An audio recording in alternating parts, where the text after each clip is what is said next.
Good morning, and thanks for joining us this Sunday. After a relatively quiet week to honor the nation's 41st president, the last 48 hours have been anything but.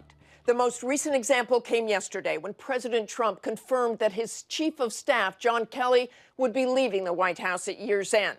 But the biggest news came through court filings Friday from the special counsel and federal prosecutors in New York. The president claims those filings clear him completely. In fact, far from clearing Trump, the documents portray potential legal liability that may be far more significant than many had believed. Robert Mueller's case is beginning to demonstrate a pattern of contacts between Russia and Trump associates, a series of lies about the extent and nature of those contacts, and a possible financial motive. That sprawling tower Trump had long sought in Moscow, what the special counsel called a, quote, lucrative business opportunity that sought and likely required the assistance of the Russian government. And as if the special counsel's probe were not enough, the president faces an entirely separate and growing legal threat. Federal prosecutors working for the Department of Justice now claiming that then-candidate Trump directed illegal hush money to two women during the 2016 campaign, potentially implicating the president in a federal crime, which already has a top Democrat saying it could, if true, be grounds for impeachment. And this morning, we'll connect the dots and get to the bottom of where things stand in these investigations. Let's start with our legal panel. ABC News chief legal analyst Dan Abrams, former FBI special agent and Yale law lecturer Asha Rangappa, and former New Jersey governor, former federal prosecutor, and ABC News contributor Chris Christie. Dan, let me start with you. A lot of different investigations, a lot of strands here. Let's go piece by piece and start with the Southern District of New York and its sentencing memo on Michael Cohen. One of the biggest headlines out of that report relates to campaign finance violations that came out of the so-called hush money payments to Stormy Daniels and Karen McDougal. They note in the report Cohen played a central role in two similar schemes to purchase the rights to stories, each from women who have claimed to have had an affair with individual one so as to suppress the stories and thereby prevent them from influencing the election. He acted in coordination with and at the direction of individual one, the president being, quote, individual one. So the government appears to directly implicate President Trump in something that's a federal crime. How much of a legal threat does this pose to the president, Dan? Well, look, I think this is the biggest legal threat we've seen so far. This is not Mueller's team. This is the federal prosecutors who, in essence, work for Donald Trump in the Southern District of New York, who filed this sentencing memo, which basically says, we think this crime is really serious. We think it was done intentionally to subvert campaign finance laws. We think it was done intentionally to affect the election with coordination from and at the direction of Donald Trump. It is the first time that I've seen something in connection with this investigation where I've said to myself, you know what? I think they might actually seek to indict Donald Trump here. That doesn't mean that they would seek to try him, but maybe just to indict him. Because by implicating him so directly in this way, and in effect by name, these prosecutors are making clear, we think this crime is serious, and we think he's involved. And Governor Christie, if you were still a U.S. attorney, would you indict the president? Well, first off, there's Justice Department policy, which says that you can't indict a president. So, you know, my guess is that I wouldn't, and that I'd follow Justice Department policy. Now, I agree with Dan that the language in the sentencing memo is different than what we've heard before. We have heard before from Michael Cohen that he did this in coordination with the president. The only thing that would concern me if I were the president's team this morning about this sentencing memo is the language. The language sounds very definite, and what I'd be concerned about is what corroboration do they have? Because everyone knows that Michael Cohen is not going to be the most effective or trustworthy witness on the stand, given some of his past statements. The question is, they sounded very definitive, and in my experience, the problem is when prosecutors are that definitive, they've got more usually than just one witness. Now, the flip side for the prosecutors is they better have more than one witness on this, because if you're shooting at the President of the United States and the only bullet in your gun is Michael Cohen, well, then I think that's a problem. So I think it's going to be very interesting to see how this plays out. But I note the same thing that Dan did. I've always said, Martha, on this air, that I thought that the Michael Cohen situation was much more perilous for the White House than was Bob Mueller. There's no Russian collusion. There's been no proof of Russian collusion. And I don't think there's going to be. It doesn't appear to me there will be. This is the stuff that's should be much more concerning to the White House legal team. And that language is very, very strong and very definitive. So the prosecutors better have corroboration, because if they don't, they just go with Michael Cohen, that's a problem. But if they do have corroboration, that could be a problem for the White House. And Asha, do you agree with that? Felony prosecutions in campaign finance are not all that common. So what do you think New York prosecutors do now? That's right. I do agree with the governor that the prosecutors would need to show that the president acted knowingly and willfully in order for it to become a criminal violation. That's when it crosses from a civil to a criminal penalty. And here, with regard to the witnesses, let's remember that the Trump Organization CEO, Alan Weisberg, has been talking to prosecutors. And, you know, unlike, I know Rudy Giuliani has compared this to the John Edwards case, which was not successful, but there are many differences here. And one of those is that there are witnesses who are available who can corroborate things like the reimbursement made to Michael Cohen, the purpose that those were done, why those were concealed, for example, and you have a more direct timing issue here, in the sense that these payments were made almost right before the election and 10 years after the affair actually took place, which tends to substantiate that this was done for the purpose of affecting the election. So I believe that the prosecutors here would have a strong case if they wanted to pursue it. And Martha, I think that we all take for granted too much this idea that they definitely can't indict a sitting president. There is a difference between an indictment and a criminal trial. And if you actually read the most recent assessment from the Office of Legal Counsel, they really seem to be saying you can't indict and prosecute a sitting president.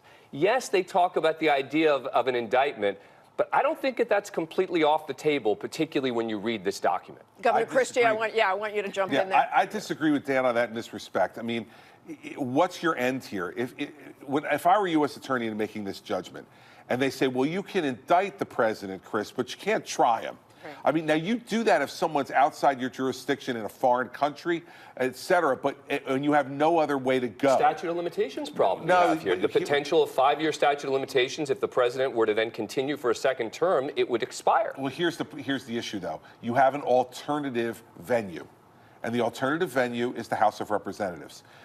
If the House of Representatives believes this is a high crime or misdemeanor, as defined by the Constitution, the House of Representatives can bring articles of impeachment, which are the equivalent of an indictment. And I'd argue that that's a much more appropriate way to do this than to have some prosecutor, some AUSA in the Southern District of New York do this with the President of the United States. One other thing I want to point out about willfulness and intent.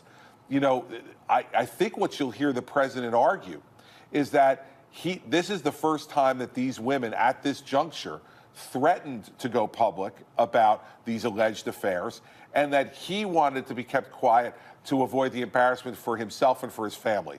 And there is no evidence at this point that we know of that they had threatened to go public anytime before. But they had gone public before. I mean, Stormy Daniels actually told her story to 2 different magazines and a blog, and she took a polygraph for them. So this has been out there as far back as 2011. So I think that argument, I agree with the governor that that's the argument that will be made, but I think that it will be a very hard one to make. And I think it'll also be hard for the president to argue that he was trying to somehow protect his family and business when he has made it a part of his brand, really, to be a womanizer who has affairs and leads previous wives very publicly. It doesn't seem like this is something that he otherwise has ever tried to keep secret. I hardly think that's part of the brand. I hardly think that's part of the brand, and I don't think that's what you hear the president or anyone around him argue.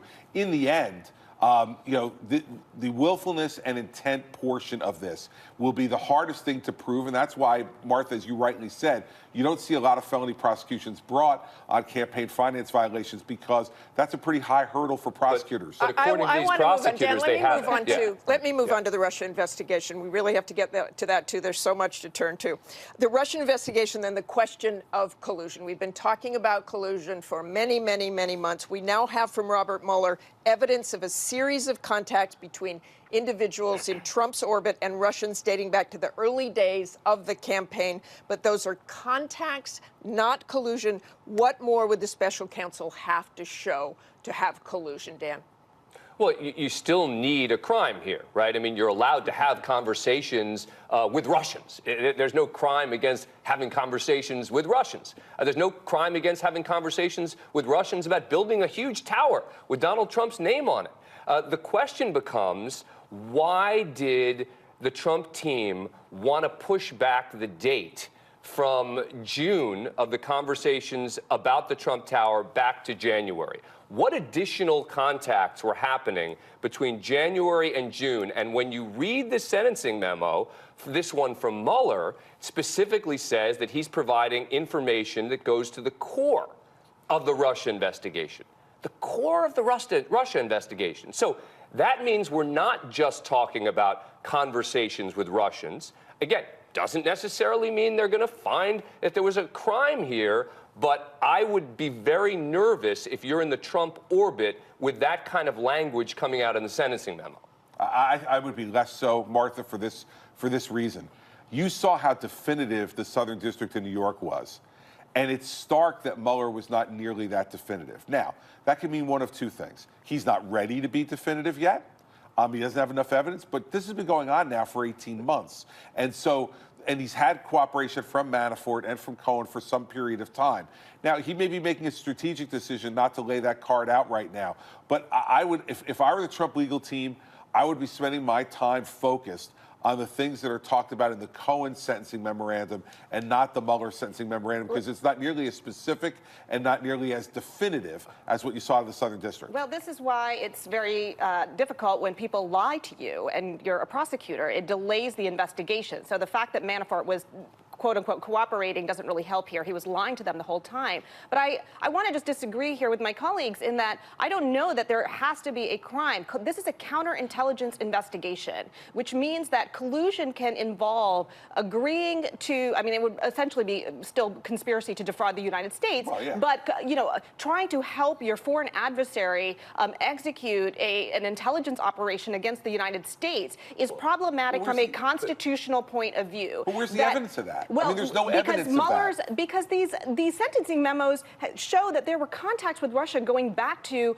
2015. That means that with the overtures to make a meeting with President Trump, then candidate Trump and Putin, that expands this timeline, which means that there was a self-interested motive, whether it was for the Trump Tower or for the Moscow Tower. But weather makes a difference. Yes, I mean, depending on which one is either crime versus not crime. Well, that's right. And this is where...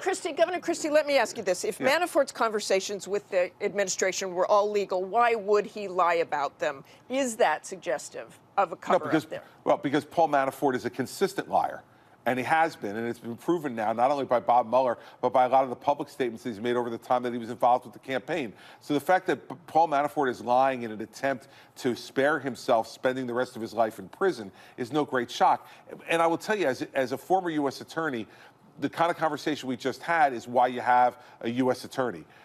Agents, FBI agents, do an amazing job. They work incredibly hard, and they get incredibly invested in their cases. And the job of the U.S. attorney, or in this case, special counsel Mueller, is going to be to say, okay, I understand what you hope, what you think, what might be. What can we prove beyond a reasonable doubt? And on Russian collusion, we have not seen anything other than there were contacts. And as Dan said earlier, if those contacts are about building an office building in Moscow and giving the penthouse to Vladimir Putin, people may not like that, but it's not a crime. But we haven't seen is the key phrase here, because there's a lot redacted in this. I mean, a lot of what we're seeing has big, big black marks over sentences. And there's a reason for that. And the reason is because Robert Mueller isn't ready to disclose what he has. It doesn't mean that he doesn't have it. It means that he's not ready to discuss it yet publicly, and I think that's a critical factor. Well, and again, Governor I'd say Christie, that- I want to ask you just one quick question for you to close on, and that is the president tweeting that he's totally clear. You disagree with that, I suspect?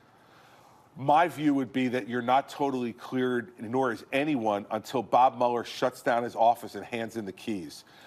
Special counsels can go on for a very long time. This one has. I mean, for goodness sakes, the guy the president just appointed, nominated to be United States Attorney General, appointed a special counsel during 1992 in the middle of the Bush re-election campaign that went on for 3 more years and found no crimes committed by the Bush administration. So these things have a life of their own, Martha. And I would say to everybody what I said to the president right from the beginning. There's no way you can make this shorter, but there's lots of ways you can make it longer. And one of the ways to do that is to say you're in the clear when the prosecutor still has subpoena authority, authority to indict people, and the ability to be able to keep this investigation going. Until Bob Mueller shuts down and hands the keys and his credentials back in, no one's in the clear. Let's be clear. Okay. There's nothing to support that. I mean, yeah, there's nothing to support that. He's directly implicated. In fact. All right, and on that note, we'll end it. Thanks, Governor Christie. Thanks, Asha, and thanks, Dan. Hi, everyone. George Stephanopoulos here. Thanks for checking out the ABC News YouTube channel. If you'd like to get more videos, show highlights, and watch live event coverage, click on the right over here to subscribe to our channel. And don't forget to download the ABC News app for breaking news alerts. Thanks for watching.